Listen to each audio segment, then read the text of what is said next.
Yeah. Okay, go ahead. It's April 29th, 1999. I'm interviewing M.D. Rose, and my name is Utah Reuter, and the camera operator is Susan Acuna. Mr. Rose, can you go back to your childhood a little bit and tell us your parents' name, where you were born and when? I was born in Oklahoma, and at Temple, Oklahoma, and moved back to Texas, or moved to Texas, and then about 3 years later moved back, and I finally wound up at Aldous, Oklahoma, and lived there about 18 years. Then moved down to Abilene. I was drafted, and I got a nice little letter from President Roosevelt saying you are selected, and so I went into service at Fort Sill, and came on down to Camp Barkeley then, and I moved away for 3 years from Abilene and moved back again and been here ever since. So, what did your parents do? My parents was farmers. They were farmers in Oklahoma and also in Texas. And my father worked out at Camp Barkeley, and he worked out there in one of the warehouses. And what are some of the things you remember about your childhood? Well, I can remember, of course, like I say, my father was a farmer and we lived out quite a ways from town. And I can remember in the wintertime having to walk to school. And then kids nowadays don't believe that, but at one time I had walked 3 miles. Of course, I had an older brother that kind of looked after me, and then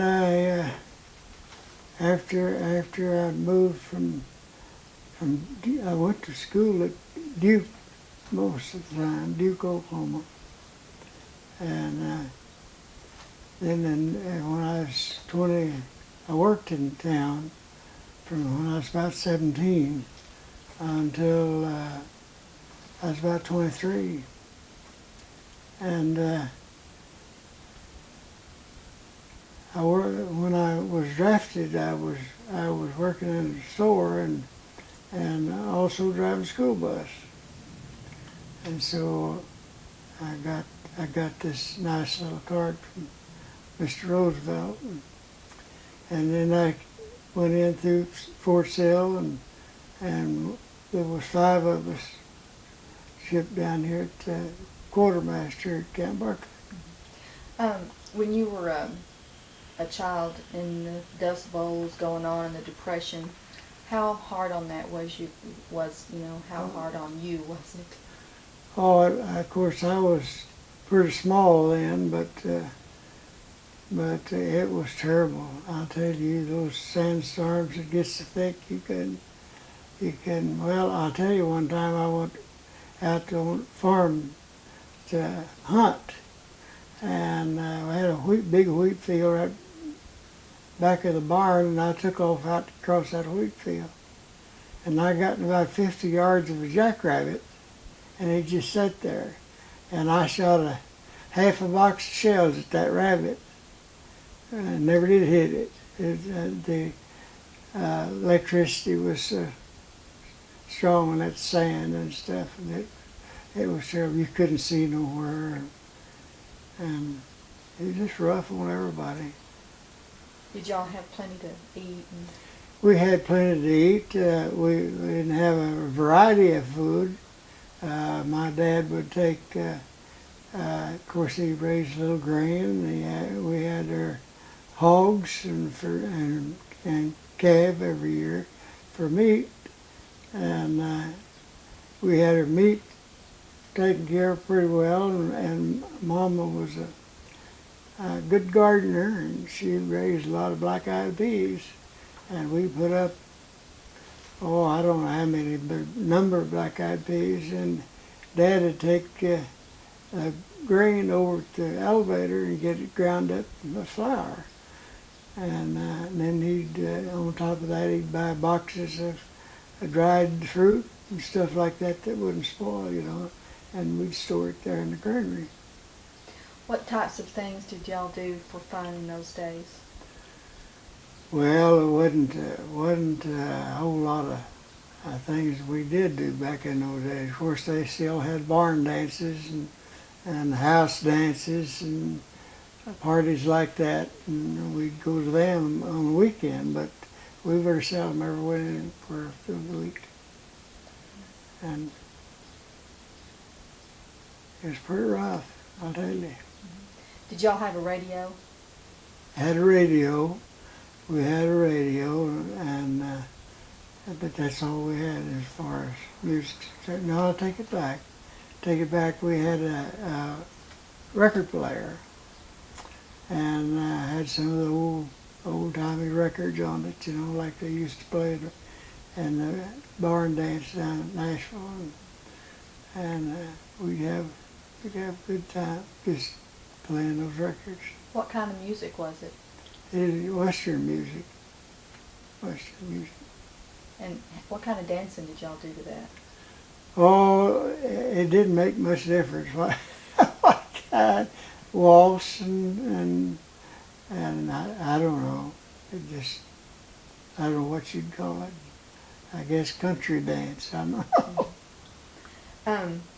Do you remember where you were when Pearl Harbor was bombed? Yes, it was. Out here at John Barkeley. Oh, were you? Yeah. You were already here? Yeah. I was here, and I was sitting at the front table in the mess hall drinking coffee when I heard it. Well, I'd been in 9 months. Mm-hmm. See, I was drafted for a year, and I'd only like 3 months. I'd be getting out. So you knew you had to go stay in? Yeah, they canceled all those, and I stayed 4 years and 10 months. And what unit were you with? I was a quartermaster out here. Now, I finally wound up in the medics, but, I mean, away from here. They classified a whole lot of us A1, and we, there was about 60 of us, and we went to Camp Grant, Illinois. And from Camp Grant, Illinois, we went to Fort Lewis, Washington. Fort Lewis, Washington went down to Beale, California, and then overseas from there. Where did you go? Philippines. I went to Southeast Asia. Philippines, and then I went on to, well, I was in several of them little islands over Martai and Biak and a whole bunch of those little islands. Did you see a lot of combat? No, I didn't see any combat. I tell you, I was pretty close one night though. They sent us into what's called a reception center, another replacement, and so I was laying there one evening after I got off work. What I did was I stood in the Atterburn line to I don't know whether you know what that is now, but it's a pill to keep you from taking fever. And I had to stand there in that line to see whether I took that pill. And when you're taking that pill for a while, you turn this yellow as pumpkin. And that's what my first job was over there. Then I went back from the Philippines, made a trip back to New Guinea, and they just kicked me out all over the place. And by that time, I had enough points to come home. And, What did you think about some of those foreign places? well, I wouldn't want to live there. I guess if anybody's raised there, what they used to it. But no, I wouldn't. I wouldn't think about living in a place like that, especially New Guinea. It was just, oh, I don't know what you'd call it, backwoodsy, and they had a lot of jungle there on there, and those people coming out of them jungles, they bum food, you know, and clothing, anything they could get, and it was terrible. They were like the native people? Oh yeah, yeah, yeah. And so you didn't go anywhere else other than the South Pacific? No, Or was that the South Pacific? yeah, South Pacific. Mm-hmm. But how long were you at Barkeley? 3 years and 3 months. Started in March 41. So you were here right when it first opened. Yeah. What did you think when you first got here? Well, there's, like I say, there was 5 of us come down on the train to View. Well, when I got off the train there at View and I looked across there and saw that camp, boy, I said, what have I got into now? Well, they was putting up tents. The Rose Construction had built farms just the size of the tents, the 5-man tent, and they was putting those up, and that was one of my first jobs. Yeah, it was a lousy place, I'll tell you. When it rained, you know, you roll your tent up back that day in the daytime if it wasn't raining, and then if it happened to rain, somebody had to go roll them down, and then one day we got caught at up in the hills. There was 3 or 4 of us was walking. One of them was off duty, walking up in the hills over, and one of the boys from the north got after an armadillo, and they had pushed the timber and mesquite in piles, and just piles all over the place. And they chased that armadillo from one pile to the other for an hour, and there's a cloud coming up. We didn't make it back, and there's some boxcars down there on the track, and we got in them boxcars, but it was soaking wet. We just well went home.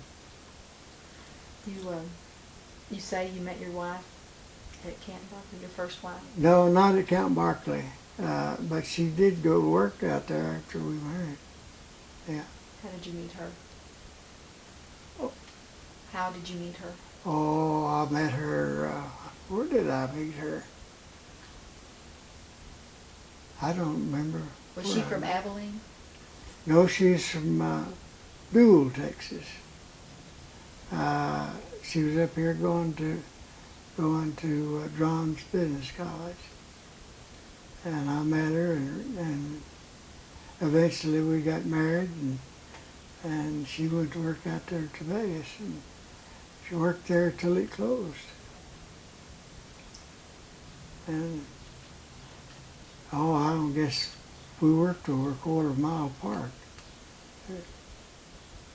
What are some of the other memories you have with Abilene? What was the town like? Very small when I came here. I think it's about 29,000, something like that.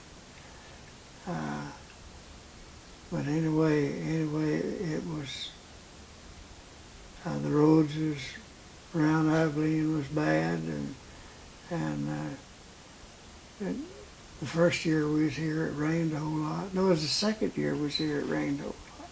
Then the 90th Armored Division had to move over in what they call Skunk Junction, is in black tar paper shacks, and man, they didn't have no roads or nothing. There's mud deep over on there.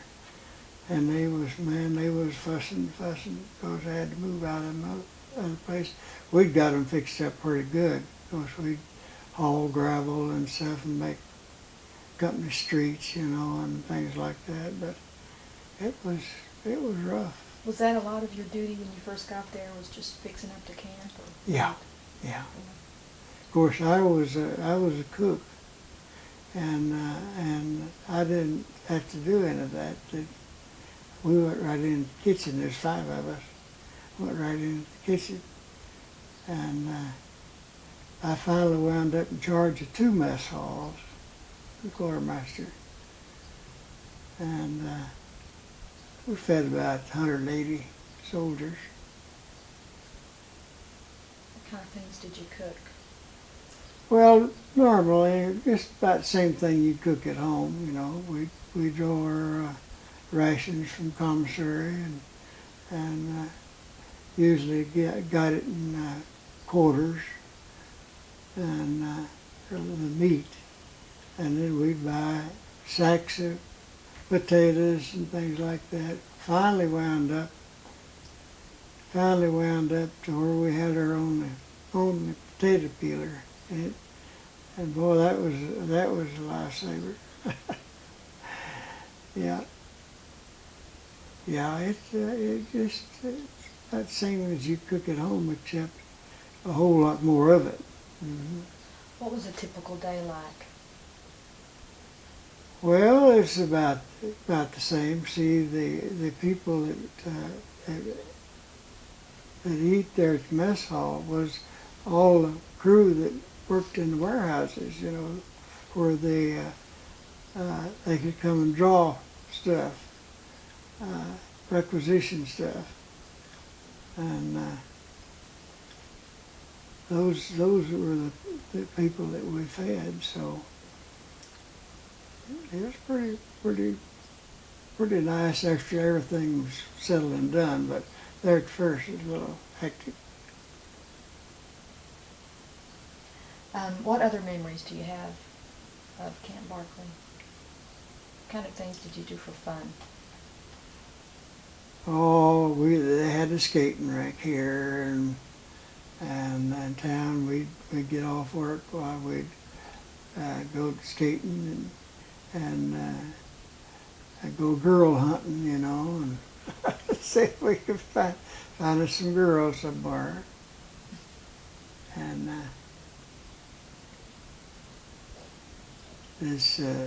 one of these boys that came down had a Ford car, and we like to run that thing to death, We'd go to town and maybe go to the picture show or go skating or something like that. That's about the only thing was here to do. Well, they did have a ball club here, baseball club, what was his name? What was the name of that baseball club? Blue Sox, yeah. Didn't think of it. And we'd go to that once in a while. What was the favorite thing that y'all did? I imagine go skating. That was about the main thing. We'd go down there and skate 2 or 3 hours and go on up in town, mess around. Keep away from the MPs. What was the town's reaction to all the troops? I don't believe it was as good as it is now. Sure don't. Had quite a bit of trouble with the troops, and of course now that 45th Division was a mean division, and I had a storage room that I kept my stuff in back beside the back door, and they would come in my back door. Some of those Indians from Oklahoma, a lot of them, you know, in that 45th Division, and they'd come in my back door, sleep in my storeroom, or drink my vanilla extract. Yeah, they sure would. They were rough. I've heard that. Someone else mentioned that. Yeah. Did crime go up at all around town? No, didn't seem to. Oh, they'd get in fights, you know, downtown, and APs would have to, or MPs would have to take them out and put them in jail, and keep them there, I guess, overnight, turn them loose. I don't know what they did. But it was pretty rough. And I understand that they went on, after they left Camp Barkeley, they went on to, I believe it was Utica, New York, before they went overseas. And they barred down from even going to town. Yeah. Yeah. It caused a lot of trouble, huh? Yeah, a lot of trouble. Do you remember the POWs? I worked them. Yeah, I had 2 mess halls, and I worked, let's see, about 5 or 6 in each mess hall. Yeah, and they still thought Adolf Hitler was going to come over here and get them. Yeah. What were they like? Good workers. They were good workers, and seemed to be good kids. Of course, they just kids, you know. But I like to work them. In fact, I bet I could get a little more out of them, like having my own troops. Yeah, I never did have any trouble whatsoever with one of them. They'd bring them over of a morning and come pick them up in the afternoon. What kinds of things would they do? Oh, they'd wash pots and pans and things like that. Yeah. Clean up. They'd clean up the kitchen real well. But you could ask them about old Adolf Hitler, and they still thought he would come and get them.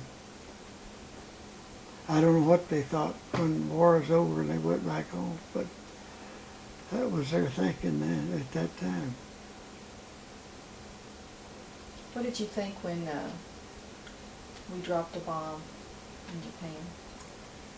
Well, of course, I hated it. I hated to see it have to be done, but I guess it was the best thing, because actually it saved a lot of our troops, because eventually we'd had to go over and do it anyway. But I hope we never have to drop another one anywhere. Is there any other memories that you'd like to add or share that you can think of? No, I don't know of any. There's one memory that I won't forget, is when I was up at Fort Lewis, Washington. I came home on furlough, and I come by train, and I caught it down. It's still running here then. And I caught the train then back, and I stood up all the way from Abilene to Fort Lewis, Washington. Of course, now I didn't stand up. I got back in the back and sat down on somebody's duffel bag, but I didn't have a seat. That was a tiresome trip. A lot of Army personnel. Oh yeah, about all there was in there. And it was full, jammed. I changed trains one time, and that was Los Angeles. Yeah, it was a little rough. I guess it's rough on everybody. Did they serve food on the train, or how did y'all eat? And were there Yeah, restroom facilities? yeah, they had food on the train. Then I took from Count Barkeley here. We woke up one morning out here, and an old major come round to me, and he says, MD says, I need some help. And or he didn't call me MD, he called me Sergeant Rose. He says, well, I need some help. I said, how's that? He said, I've got, there's 190, 180, 190 troops here on a train. And it was, the track went right along with the warehouse. And that's where they was at, still in the cars. And they're supposed to go to Fort Meade, Maryland. I said, whoa, wow. And he said, yeah, we're going to have to take them. We got orders. So he said, named over a couple of lieutenants, and he said, we'll just have to take them. And he says, figure it out and go draw rations for them. So he gave me the authority to draw the rations. We went and drawed the rations, and by the way, if we didn't run out of food, just after we left Washington, D.C. So he said, well, that's no problem. So next stop, then you'll get out and buy a bunch of stuff. So he did. Next time a train stopped, we took a couple of people with us, and we got off and bought hams and all that kind of stuff, you know. But it was fun. But we had to take them off about twice, 3 times a day and let them exercise outside. Some calisthenics. And but they done our, see, we cooked, had their own field kitchen. Had their own stove, that's all they had in the car, stove and food. And cooked their own food. Is that the only time you ever had to do that? Yeah, that's the only time I ever did do that. Yeah. That wasn't part of your normal duties? No, that wasn't. No, sure wasn't. Anything else you can think of? Anything that stands out in your mind? Well, not offhand. Of course, when I came back from overseas, I landed at San Diego, and I got a sore or something in the palm of my hand, and I noticed on the boat before I got off the boat, I come back by boat, I noticed a red streak running up there, and knot under my arm. And we had to go through the line there to be discharged. So going through there, an old major sitting there, and he says, let me see that hand. seen that thing right off. And he looked at it and he says, you're not going nowhere but the hospital. So I went to the hospital, stayed, I don't know, I stayed about 15 days in the hospital before I could get to go home. You had to have antibiotics. Yeah. That's too bad. I bet you were ready to go home. Oh, you bet. I was ready to come home. I'd have come home if I'd lost an arm, I'd have come home. So you were discharged from there? Yeah, come to El Paso. That was Bliss, Fort Bliss. Fort Bliss. Yeah. And what brought you back to Abilene? I had a wife back here, and I had a new baby back here that I hadn't seen. Your baby was born while you were Yeah. overseas? Yeah. And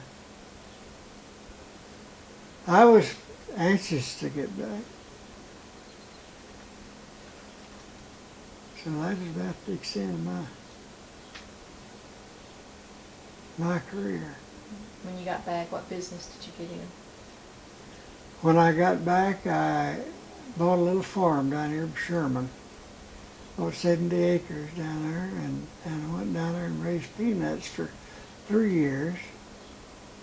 And the third year, the government come around and says, "Now you can't plant but so many of these, so many of these." And the reason I couldn't is because the land had been laying out, and they hadn't been planting no peanuts on it. And I think 6.5 acres was about all I could plant.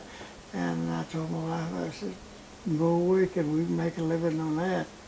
So, but I made enough on my peanuts first year to pay for my place. Yeah. So, but then the third year after they done that, why, I said, "No, can't do it." So her folks live back here, and I said, "Well, let's go back." We come back to Abilene. I come back to Abilene, I went to work for Tom's Peanut Company, driving truck. Well, I didn't like that, so I quit that job and started hunting another, and happened to go down to Bible Hardware and apply for a job. Went in there and went to the, what do they call them places that will get you a job, you know. Employment agency. Yeah, employment agency. Lassiter's employment agency. They was down there in the old Abilene hotel. And down there, and of course they make you pay getting you a job. But I went in there and he said, "Mr. Bible is wanting somebody." And I said, "All right." And he said, "Go down there and see him in the morning." So I went down there, and Mr. Bible took me back in the office and sat down there and talked to me for, I guess 30 minutes. And that must have been at the end of the week. Anyway, he says, "You come back Monday, start work." So I did, and I worked for him 7.5 years. Then I went out to Dice. I went to work out there and retired out there. What'd you do out there? I was in the commercial transportation. Yeah. And retired out there. I've been retired 7 or 8 years. Is that all? 7 or 8 years? You worked pretty long then. No, how long have I been? Retired Yeah. when you're 60 years old. What? You've been retired 22 years. Time flies, doesn't it? Yeah, but about time they'd start working on that. Yeah. You've been busy. Yeah. It's been really great talking to you. I really appreciate you taking time out to do this. Well, mine wasn't very. No, very enlightening. Thank you. And anything else you can think of to add? No, not that I know of. Well, you did just great. I appreciate it. Mm-hmm. Thank you.